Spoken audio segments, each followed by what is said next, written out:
Namo tassa bhagavato arahato samma sambuddhassa. Namo tassa bhagavato arahato samma sambuddhassa. Namo tassa bhagavato arahato samma sambuddhassa. Buddhaṃ Dhammāṃ Saṅghāṃ Namasāmi.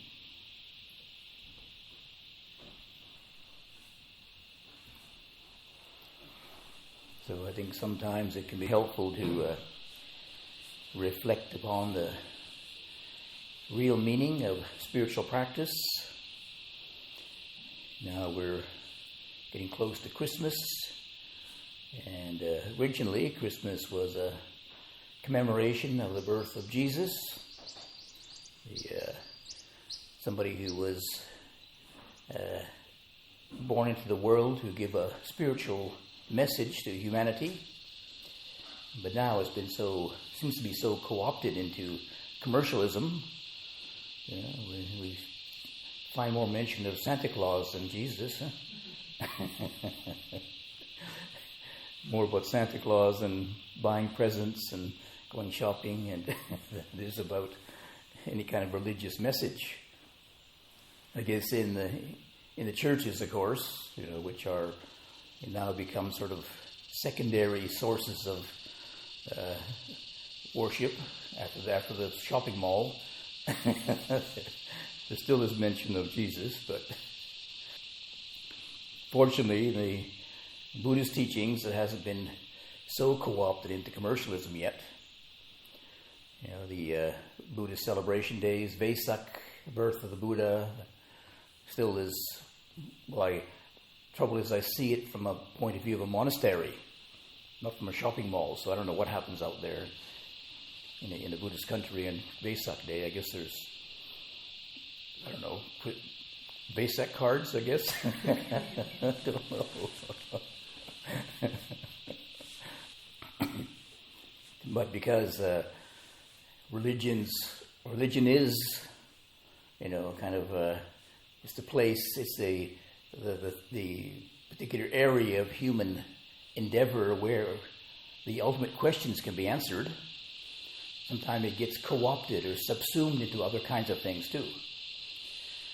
People look towards religion for all kinds of things, not just spiritual awakening, but all kinds of comforts and feelings of security and safety, and sometimes the real purpose gets forgotten.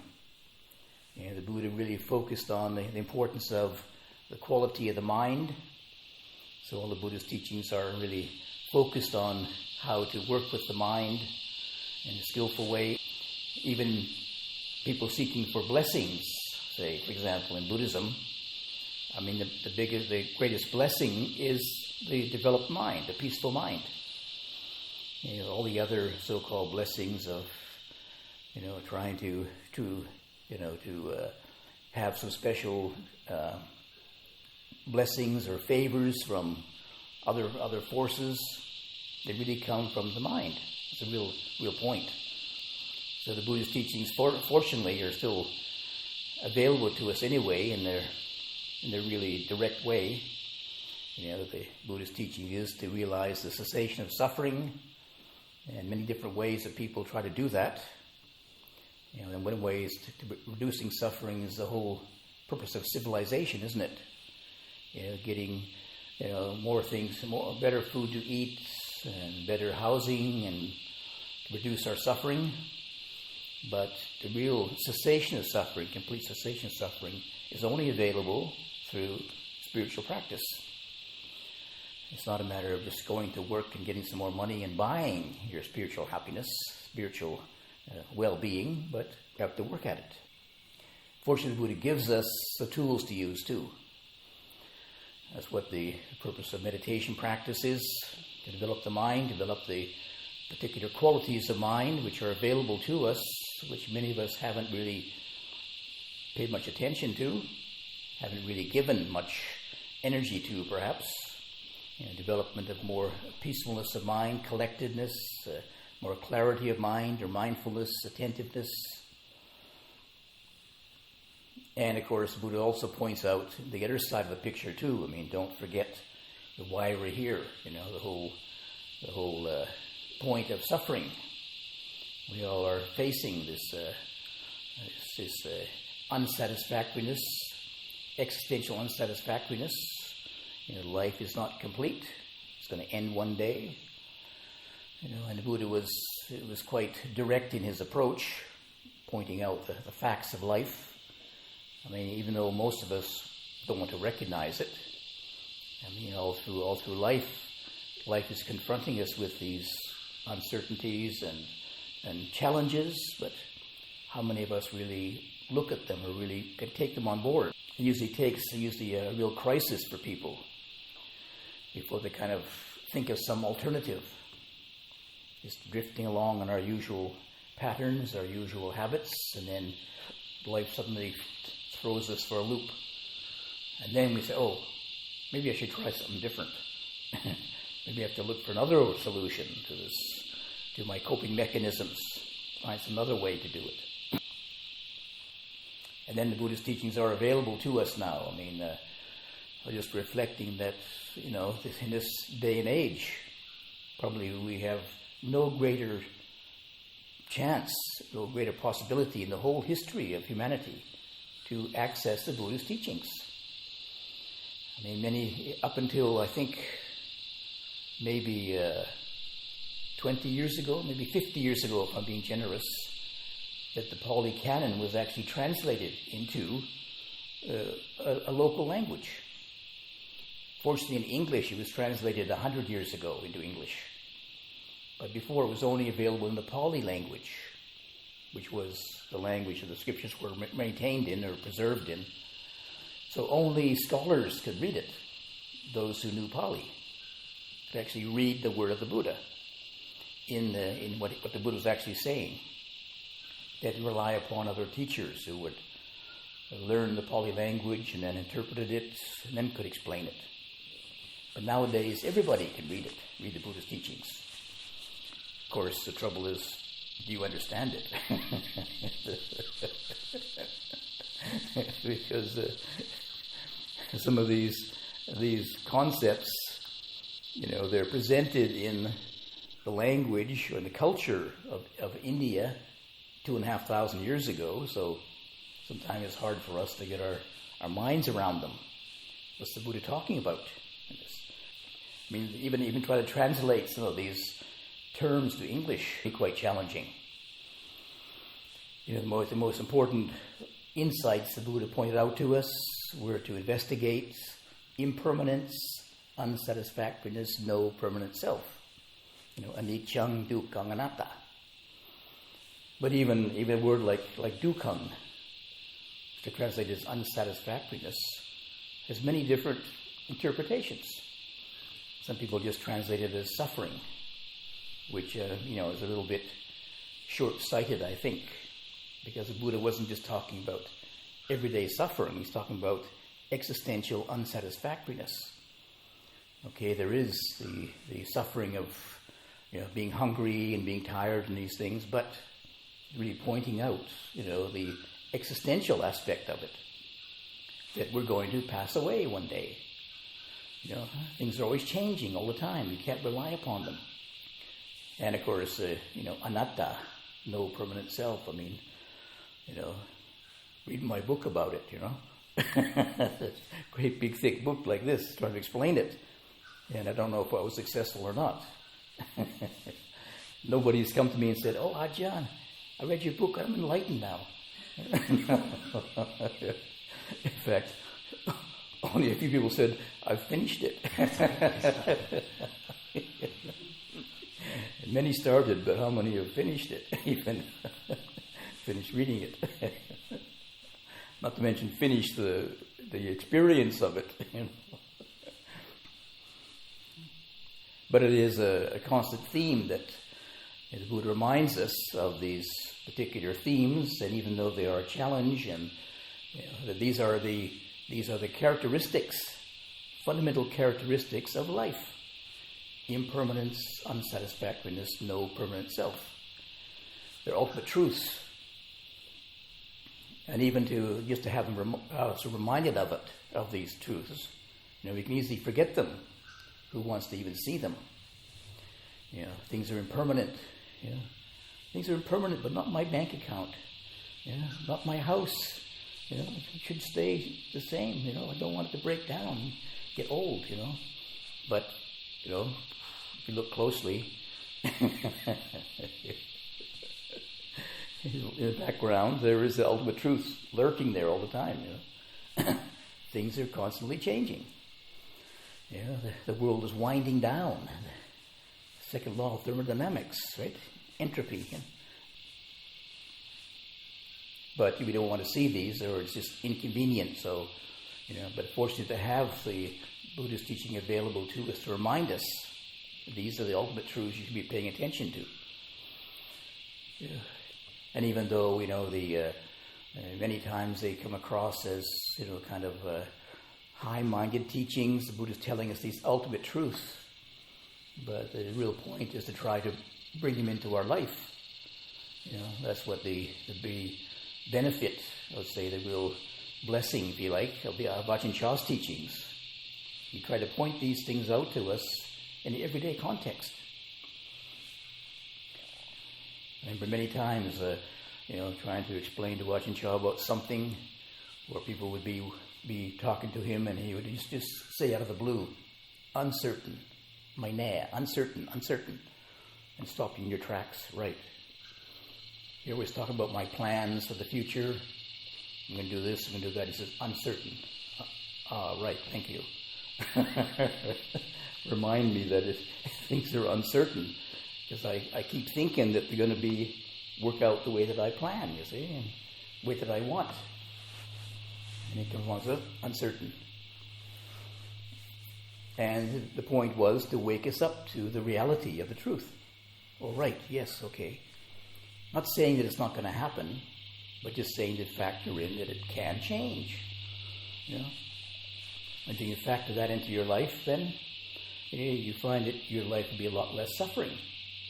If we're stuck on our plans, we're really fixed on it, obsessed about it, you're going to get disappointed, now or later. But if you factor in impermanence and uncertainty, okay, you shift with it. Okay, I had this idea in mind, this plan in mind, and it didn't work out, so I try something else, plan B, plan C, D, E, F, down to Z already.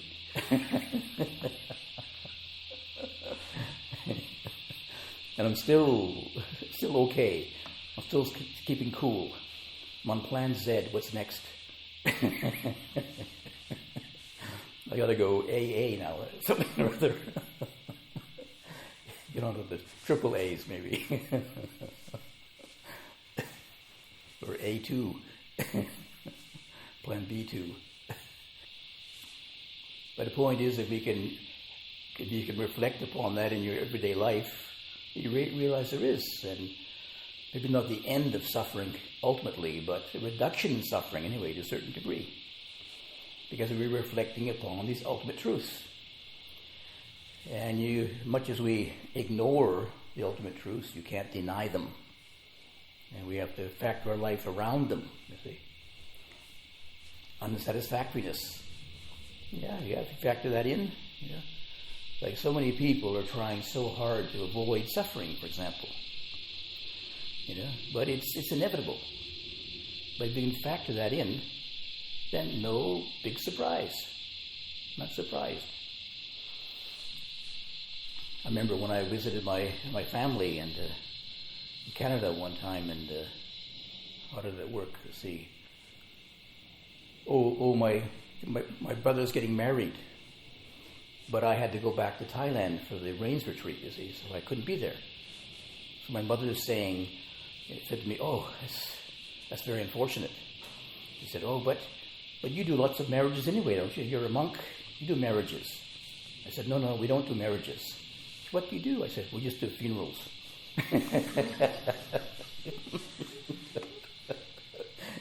She said, oh, how gruesome. How morbid. I said, no, actually, it's not. Actually, the funerals in Thailand are quite, they aren't morbid at all. They're actually people are recognize that people die. They understand this, and so there's like a celebration. Okay, you feel sad, of course. There is sadness that you're going to miss the person, but you wish them well. They've gone on their journey, and some people maybe they will have a better, if they've been a very moral person, a good person, then they maybe they have a better existence when they're dead. They're going to go to heaven, right? Better off than being in this poor little village in northeast Thailand. They're very, very generous, and very went to the temple every observance day, and so they made a lot of good merit, they say, they feel. And so when they pass away, their spirit will rise up to a higher realm than this realm they're in right now. So celebrate their onward journey, you see. But I realize that, in the Western countries, we don't even talk about death, because it is really morbid. People dying all the time. But people are dying all the time. If you really know that, you're morbid all the time. Because people are always dying. But you recognize that, sometimes it can be a celebration. Yeah, they move on now. They've had a good life, and their body's breaking down. And maybe they're very elderly now, and they're having a miserable time with their body. And time to let go. Be free of the body and let your spirit, your mind rise above it. Yeah? Now I hear that after the COVID epidemic, they couldn't have funerals. People couldn't gather together for a funeral, so they had to postpone them. But after the COVID, then they would have to meet. The bodies were already disposed of, but they had a meeting, and it was now looked upon, it's called a celebration of life now. They celebrate the person's life, not his death, their life. So that sounds a lot better than the morbid funerals,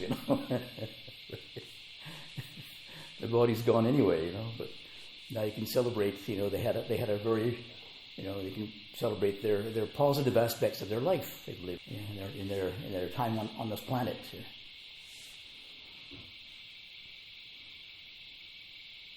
But we only can really realize the cessation of suffering, in a greatest sense, or in the ultimate sense, through contemplating the way things really are.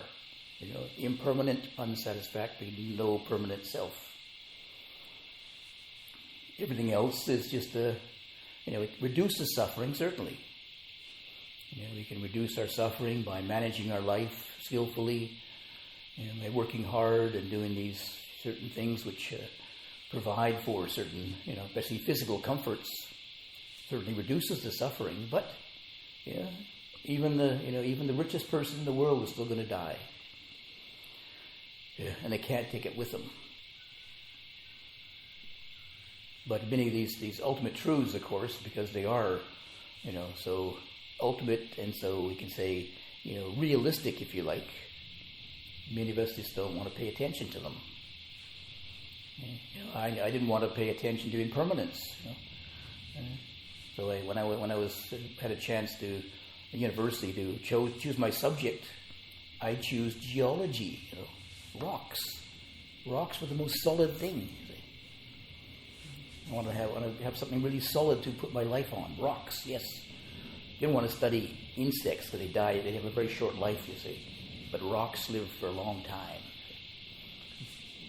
The trouble was, I got to the end of my first course on geology, and the professor said, rocks are impermanent also, He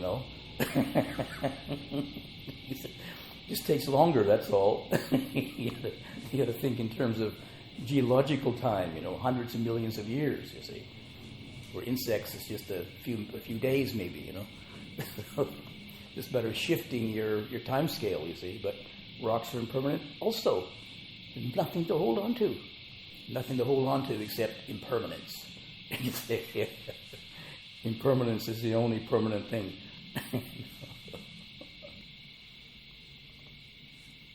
And once when slowly sinks in, with you contemplate it and reflect upon it, you realize, oh yes, yeah, it's impermanent. And it can be very freeing too, because it allows the possibility to change.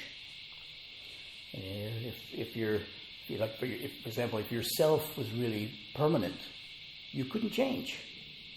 You'd be stuck just the way you're born, As soon as you're born, you're fixed. You're frozen in that attitude of mind. You're frozen in that kind of habit tendencies, and that maybe place of living, even that social system you're in. But because things are impermanent, you can change. There's a possibility to change. Although for some people it's much harder than others. Depends upon the conditions you're born into, but some people's social condition, for example, is very hard to change. But it is possible. Some of us, we were born, which place if we get really, really strong conditioning, for example, it's very hard to change this conditioning. I recognize some of these tendencies I have from my upbringing, my Scottish upbringing, Must be frugal, and you must be hardworking, and the kind of, it's called the WASP, white Anglo-Saxon Protestant mentality, you see. And so when I started traveling, I would judge the world through that perspective. These people aren't working hard enough. I remember going to Greece, I think it was, and seeing these in the afternoon, these elderly men sitting in the cafes and drinking their wine, you see. And I thought, this bunch of lazy guys, They're sitting in restaurants and sitting in this cafes in the evening already, or afternoon, 4 o'clock. It's not, quit till 5 o'clock, And then I realized that for walking around the countryside in Greece, they get up at dawn to go to work when it's cool, you see. So by 4 o'clock, when it's warm, they're sitting in the cafe relaxing, you see. Where people in the West, they get up at 5, 8:45, right? 9 to 5, you see. Where they got up at dawn, which was 6 o'clock, 6 to 4. That's even longer, isn't it? It's more hours of work, isn't it? Depends how you look at the world, you see. But if you understand the whole principle of impermanence, then you can learn to adapt and adjust.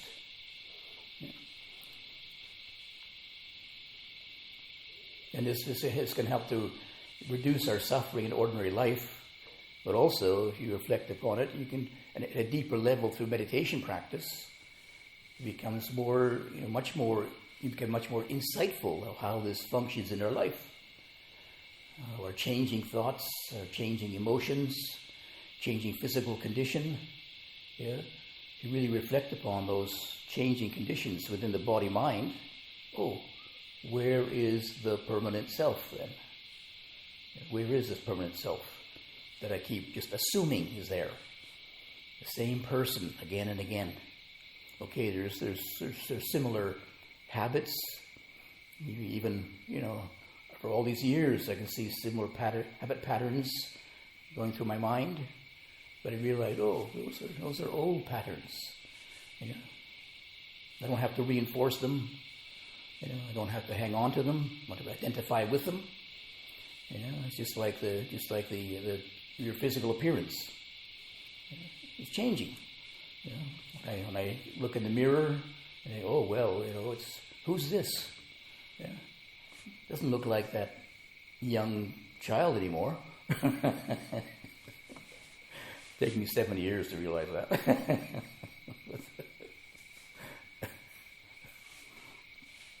Or when the physical condition arises, some illness arises or something, then if you really, most people, they resist it.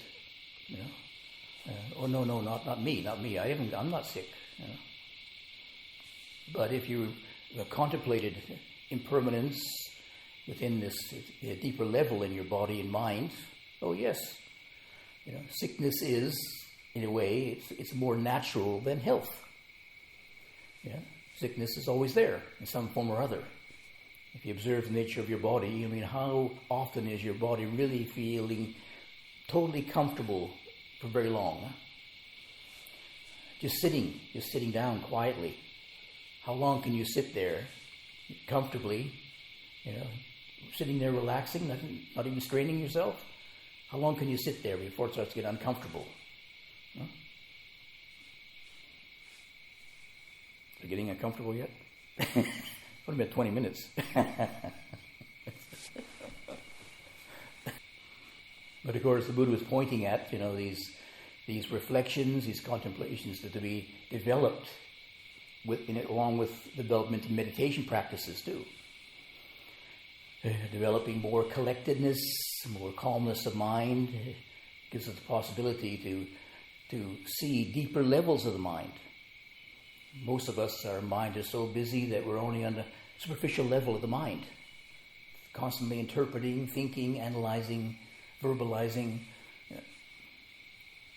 When the mind calms down, there's a deeper level of understanding now, to a non-conceptual level, a more experiential level.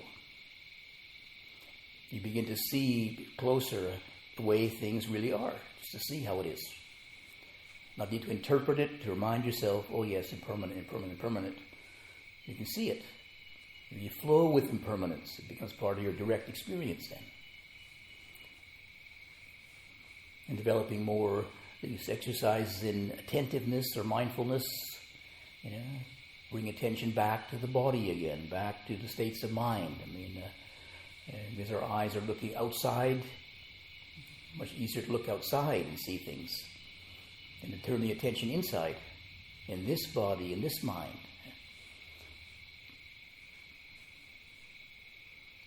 And most of the things maybe we see inside are not that attractive. Looking at being more attentive to the way the body is, noticing the various sensations in the body, you notice how often it's uncomfortable. Too hot, too cold, this aching muscle, that aching muscle.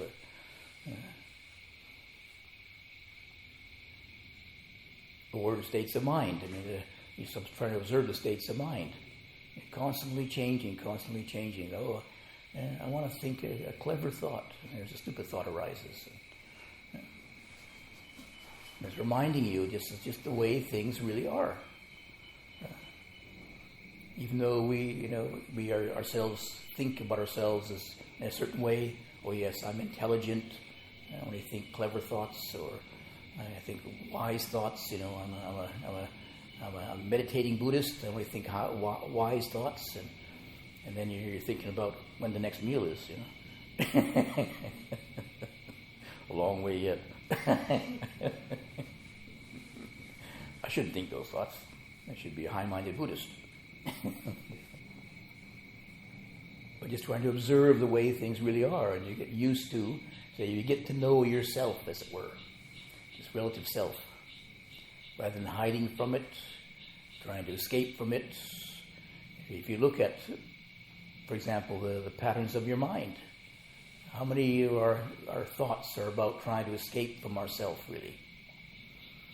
Just trying to not be who we are, not be this tired body, for example, not be this confused mind, trying to be somewhere else, trying to do something else, rather than just open to it. That's the way it is.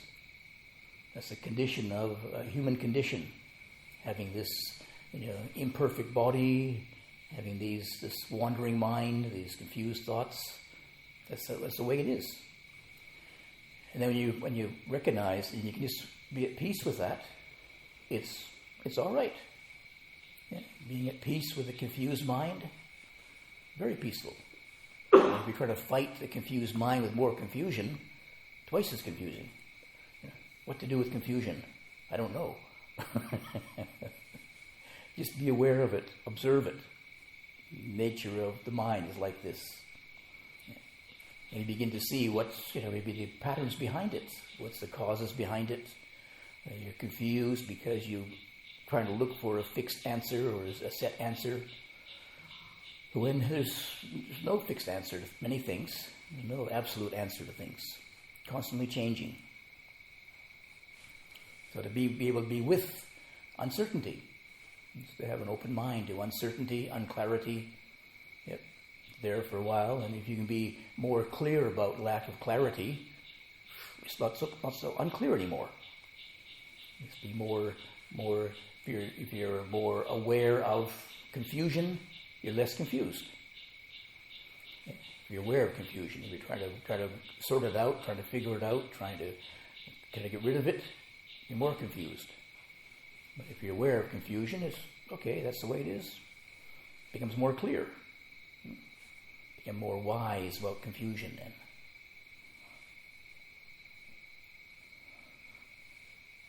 And some of these lessons, they're very, very simple in a way. The Buddha was very, very practical, and he was very aware of the way the mind really is. So just try to point out these very simple practices to follow. Just trying to be more aware of, attentive to, mindful of states of mind, for example. We're less inclined to identify with them. There's the states of mind. There's constantly changing states of mind. Which one is you? Which one do you call myself? Of course, I call the intelligent ones myself, What about the other ones? That's just a visiting friend, a visiting self. It's not my real self, it's just a visiting self. Yeah. But if you don't recognize the self anywhere, what's the problem? It's just changing thoughts, just states of mind arising and passing away, arising and passing away. If you notice the changing conditions in the body, you begin to recognize, which one of these conditions of the body, these sensations is actually me? Well, none of them are really. Just physical sensations arising, passing away, arising, passing away. I don't need to hold on to any of them, identify with any of them, just conditions of body. So no problem then. And you don't have to hang on to the pleasant ones and try and get rid of the unpleasant ones and fight with it. Just that's the way the body is. And it can be much more relaxing then, much more peaceful in the mind, just to be able to acknowledge it, to be clear about it, to be mindful. This is how the condition of the mind is. And it's changing all the time. Not disappointed with it, not hanging on to it, just flowing with it. And the more that we can see that in our everyday life, and ideally at different levels of consciousness, different levels of the mind, it becomes part of our way of being then. Not just a way of clever thinking, a way of Buddhist thinking, but a way of being. Oh yes. Yeah. In the present moments of clarity, collectedness, we say it's just a matter of being Buddha. I'm not trying to imitate one, but just being the Buddha, the one who knows, the one who sees clearly. That quality of knowing then. Rather than to try to attain something we have an ideal about, yes, I want to be enlightened, just be aware. Yeah? Bring the light into your life right now, this moment. Be aware of what's going on in this mind and body. Yeah. Then the light comes on then. Yeah? That moment. It's a matter of keeping it going now. So we have on one hand we have the Buddhist teachings available to us. It can be helpful to learn what they are. We start with the very basic ones: impermanence, unsatisfactoriness, no permanent self. And then the Buddha gave us many helpful tools to use. The Eightfold Path, eight qualities to develop, practice of awakening, positive qualities. And then he pointed out the things to be aware of too, the negative ones. What are the causes of our delusion? What are the causes of our are wandering, are continually losing track, losing the way, craving and ignorance, point these out to us, then we can just study them more deeply. I mentioned last time about the 3 kinds of craving, and a little bit about ignorance. Ignorance is one of the hardest ones because, we don't know about it. We're ignorant about it. But just having the Buddha remind us, because the tendency of the self is we think we know. All the things, I've read the Pali Canon quite a few times, so I can have the impression that I know. I even have the Pali Canon sitting on my desk,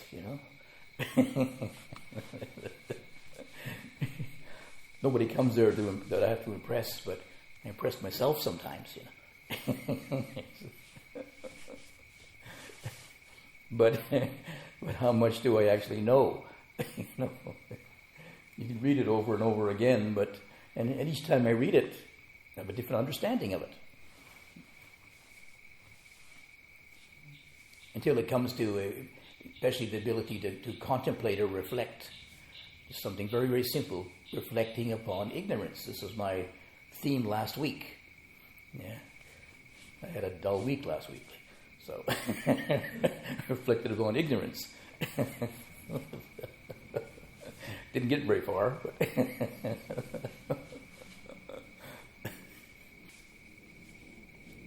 but then when I looked in the book, what we're ignorant of. The Buddha keeps it quite simple. The most important aspects of his teachings first. Really focus on the important issues. So the most important thing to be aware of, say the opposite of ignorance, the way we call knowledge, is to be aware of the 4 noble truths. Buddha pointed out right to the facts. There is unsatisfactoriness, there's a cause, there's cessation, there's a path. Very, very basics. When, maybe people would think about or contemplate ignorance, then you look in a psychology book. Ignorance means that, you have some mental disturbance. You have some, You have this condition, AHDA or something other, is it? Or ADH, was it? Attention deficit, something other. Whereas, if you're contemplating ignorance, you can recognize it in its what's the ignorance of this mind, for example. Not being able to see clearly, not being able to differentiate. I say there's 2 kinds of ignorance. It manifests in 2 different ways. One is blindness, and one is distortion. The blindness is, it's a bit hard to recognize because you just can't see it. But the distortion is probably the most complicated one because we think we know. I look at my Pali Canon sitting on my desk, and I think I know what the Buddha's teaching is, and I can kind of fool myself. Then I pick it up and I look at it and read it, and maybe I'm not quite so knowledgeable after all. We get some knowledge, and then we think we can go with that. But the main point of the Buddhist teaching is a point to these direct things to know unsatisfactoriness, no impermanence, no permanent self. Goes right back to body-mind again. Not looking out of the books, reading the books about it. Sometimes they can give us, especially the Buddhist teachings, can give us some new direction. Different kinds of ignorance. Being ignorant of the 5 groups of grasping, for example. The Buddha mentions the 5 groups of grasping very, very often in the Pali Canon. But how many of us even know it? What are the 5 groups of grasping? Body, feelings, recognition, memory, and sankhara's thoughts, thinking, and will, and then consciousness. 5 basic sources of our attachment, of our identification. Just becoming more familiar with them, and then try to understand them, and try to recognize them within your own body-mind. or identification with body, with feelings, with our memory and perception, with our thoughts, with our awareness, knowing, identifying with knowing. Yes, I'm the knower. Yes, I know all about it. But trying to become more aware of them as a direct experience, experientially, rather than, one hand is, to get some knowledge about it, information, but then to apply it into our own direct experience. What is memory? For your own experience of memory, then. But the Buddha's teaching gives us this ability with these tools to use in meditation, collectedness, mindfulness, attentiveness, these qualities of mind which we all have to some degree, but we haven't really trained them, haven't developed them. Rather than developing just your left brain to understand, get the information, develop more collectedness and more clarity of mind, and those are much more valuable tools than just having the intellectual knowledge. Intellectual knowledge is helpful, but, collectedness, calmness of mind to be able to clearly reflect and contemplate what these things mean is much more valuable.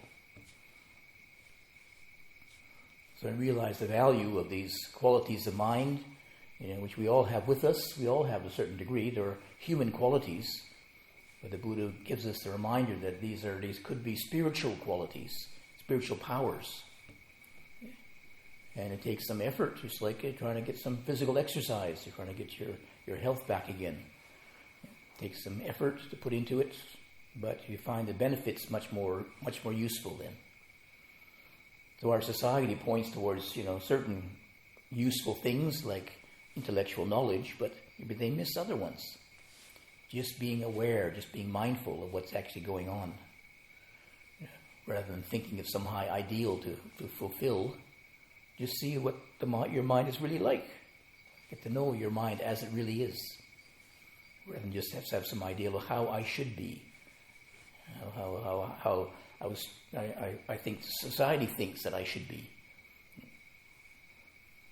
But we have to live with ourselves more than we have to live with society. So hopefully by recognizing the value of these teachings the Buddha gives us, 2,500 years later, we can still apply them. Because they are human conditions. And they apply to the human condition, whatever age or era we're in. And they're timeless, universal teachings. So the more we develop them, the more we will benefit in the present moment and in the future. So hopefully we'll be able to put these teachings into effect and see the result for ourselves. And it's our own particular experience directly then. Not just something we take on second hand from the Buddha then. So leave that for your contemplation. Anmayang Dhamma Kataya Sadhu Dhamma Say